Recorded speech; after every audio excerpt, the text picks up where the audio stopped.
literature like a professor. Chapter 14. Yes, she's a Christ figure, too. This may surprise some of you, but we live in a Christian culture. What I mean is that since the preponderance of cultural influence has come down to us from European early settlers, and since those early settlers inflicted their values on the benighted cultures they encounter, benighted from the Old English meaning anyone darker than myself, those inflicted values have gained ascendancy. This is not to say that all citizens of this great republic are Christians, any more than that they are all great Republicans. I once heard a well-known Jewish professor of composition speak about walking into her very first final examination in college, only to be confronted with this question: discuss the Christian imagery in Billy Budd. It simply never occurred to her professor back in the 1950s that Christian imagery might be alien territory for some students. Institutions of higher learning can no longer likely assume that everyone in class is a Christian, and if they do, it's at their own risk. Still, no matter what your religious beliefs, to get the most out of your reading of European and American literatures, knowing something about the Old and New Testaments is essential. Similarly, if you undertake to read literature from an Islamic or a Buddhist or a Hindu culture, you're going to need knowledge of other religious traditions. Culture is so influenced by its dominant religious systems that whether a writer adheres to the beliefs or not, the values and principles of those religions will inevitably inform the literary work. Often, those values will not be religious in nature, but may show themselves in connection with the individual's role within society, or humankind's relation to nature, or the involvement of women in public life. Although, as we have seen, just as often, religion shows up in the form of allusions and analogues. When I read an Indian novel, for example, I'm often aware, if only dimly, of how much I'm missing due to my ignorance of the various religious traditions of subcontinent. Since I'd like to get more out of my reading, I've worked to reduce that ignorance, but I still have a way to go. Okay, so not everyone is a Christian around these parts, nor do those who would say they are necessarily have more than a nodding familiarity with the New Testament, aside from John 3:16, which is always beside the goalpost as football games. But in all probability, they do know one thing. They know why it's called Christianity. Okay, so it's not the most profound insight ever, but it matters a lot. Northrop Frye, one of the great literary critics, said in the 1950s that biblical typology, the comparative study of types between the Old and New Testaments, and, by extension, out into literature, was a dead language, and things haven't improved since then. While we may not be all that well versed in types and archetypes from the Bible, we generally recognize, whatever our religious affiliation, some of the features that make Christ who he is. Whether you do or do not, this list may be helpful. Crucified, wounds in the hands, feet, side, and head. 2. In agony. 3. Self-sacrificing. 4. Good with children. 5. Good with loaves, fishes, water, wine. 6. 33 years of age when last seen. 7. Employed as carpenter. 8. Known to use humble modes of transportation, feet or donkeys preferred. 9. Believed to have walked on water. 10. Often portrayed with arms outstretched. 11. Known to have spent time alone in the wilderness. 12. Believed to have had a confrontation with the devil, possibly tempted. 13. Last seen in the company of thieves. 14. Creator of many aphorisms and parables. 15. Buried, but arose on the third day. 16. Had disciples, 12 at first, although not all equally devoted. 17. Very forgiving. 18. Came to redeem an unworthy world.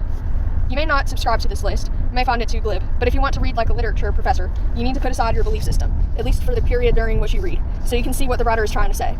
As you're reading that story or poem, religious knowledge is helpful, although religious belief is too tightly held, can be a problem.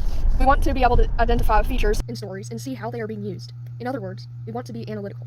Say we're reading a book, a novel, short novel, say, and let's say the short novel has a man in it, a man no longer young, in fact old, as well as very poor and engaged in a humble profession. Not carpentry, say, but fishing.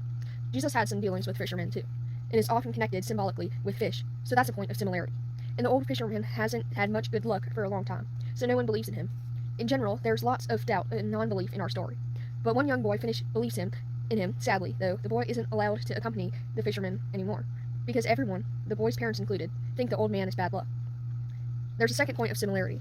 He's good with children, or at least one child, and he has one disciple, and this old man is very good and pure, so that's another point, because the world he lives in is rather sully and unworthy, fallen even. During his solitary fishing trip, the old man hooks into a big fish that takes him far out beyond his known limits, to where the sea becomes a wilderness. He's all alone, and he's put through great physical suffering, during which even he begins to doubt himself.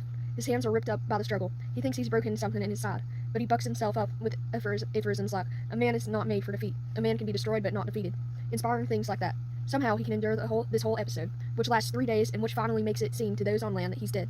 His great fish is ruined by sharks, but he manages to drag this huge ruined skeleton back to port. His return is like a resurrection. He has to walk up a hill from the water to his shack, and he carries his nest, which looks like a man carrying a cross from a certain point of view. Then he lies on his bed, exhausted by his struggles, his arms thrown out in position of crucifixion, showing his damaged, raw hands. And the next morning, when people see the great fish, even the doubters begin to believe in him again. He brings a kind of hope, a kind of redemption, to this fallen world. And, yes, didn't Hemingway write a book like that? Yes, The Old Man and the Sea. A nearly perfect literary parable, so clear, with symbols so available, that the Christian imagery is accessible to even beginning readers. But let's give old Hemingway some credit here. The narrative is more subtle than I've just made it sound, and the struggle is so vivid and concrete that one can get a lot out of it. triumph over adversity, the value of hope and faith, the attainment of grace without placing undue weight on the old man, Santiago as a Christ figure. So must all Christ figures be as unambiguous as this? No, they don't have to hit all the marks. Don't have to be male, don't have to be Christian, don't even have to be good. See the stories of Flannery O'Connor, for example, after example. There, however, we're starting to get into irony, and that's a whole different area where I don't want to go just yet. But if a character is a certain age, exhibits certain behaviors, provides for certain outcomes, or suffers in certain ways, your literary antenna should between to twitch. How should we know, though? There's a handy list, but not all-inclusive, but a start. You might be a Christ figure if you are. Check any that apply.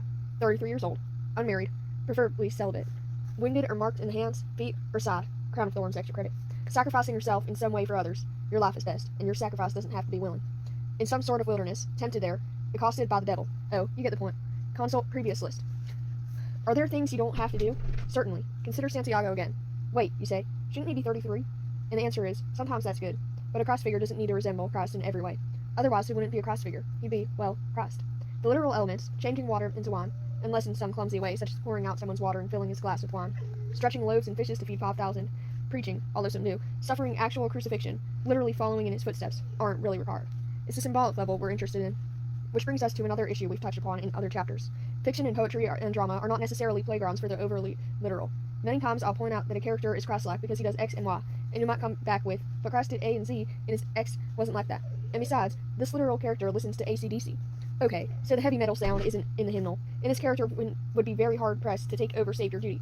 No literary Christ figure can ever be as pure, as perfect, as divine as Jesus Christ. Here as elsewhere, one does well to remember that writing literature is an exercise of the imagination, and so is reading it. We have to bring our imaginations to bear on a story if we are to see all its possibilities. Otherwise, it's just about somebody who did something. Whatever we take away from stories in the way of significance, symbolism, theme, meaning, pretty much anything except character and plot, we discover because our imagination engages with that of the author. Pretty amazing when you consider that the author may have been dead for 1,000 years, yet we can still have this kind of exchange, this dialogue with her. At the same time, this doesn't indicate the story that can mean anything we want it to, since that would be a case of our imagination not bothering with that of the author and just inventing whatever it wants to see in the text. That's not reading, that's writing. But that's another matter, and one we'll discuss elsewhere. On the flip side, if someone in class asks if it's possible that the character under discussion might be a Christ figure, citing 3 or 4 similarities, I'll say something like, works for me. The bottom line, I usually tell the class, is that Christ figures are where you find them, and as you find them. If the indicators are there, then there is some basis for drawing the conclusion. Consider the case of June Cashpaw, who is less a character in Louise Erdrich's Love Medicine than a plot device. She dies, her son inherits the money, which he turns into a car, and the car eventually falls into the hands of her illegitimate and unacknowledged son. You know, my mother, the car. But she's also much more than that. Although June barely appears in the novel, she is the first character we meet. I will be the first to admit that she lacks a good deal in the Christ-like department. She's an alcoholic, a woman who has been reduced to, essentially, prostitution to get by, and an almost entirely selfish person, which coincidentally means that she was a lousy mother, although that's neither here nor there when we are comparing her to Jesus. Her death, in fact, comes from one of those sexual encounters, where she stumbles away from the pickup truck where she just had sex with a mud engineer for an oil company, and tries to walk back to the reservation, an impossibly far distance in any event, through a terrible blizzard. Clearly, unpromising material. But don't give up on her just yet. This is all happening at Easter, and June's associations are multiple. When they meet in a bar, the man peels her a colored egg, and then another. He says of the first that it matches her turtleneck, and which he informs him is called a shell. She feels fragile, like the egg, yet she also has a sort of out-of-body experience, as if her pure self is untouchable, incapable of being corrupted by this very fallen world. Later, when she falls out of his pickup, she arranges her clothing and begins walking towards home. Even the blizzard can't stop her as she walks over the snow like water and came home. But wait, the commercials tell us there's more. June experiences a resurrection of sorts in the form of that car, a blue Firebird that her son, King, buys with her insurance money. The car eventually passes to Lisha Morrissey, the illegitimate son, in a rigged car game orchestrated by Lisha's father, Jerry Nanapush. That June is associated with the car is established repeatedly, not least when King, in a fit of rage, violently attacks the vehicle. Much later, in Erdrich's 1993 novel, The Bingo Palace, June's ghost comes by in the ghost of her car to take Jerry, who is nothing like a ghost, away into another blizzard. Pretty interesting stuff, especially when we consider that the Firebird suggests the phoenix, the bird that regenerates itself by bursting into flame and rising from its own ashes. June also has her own disciples, of an ironic sort.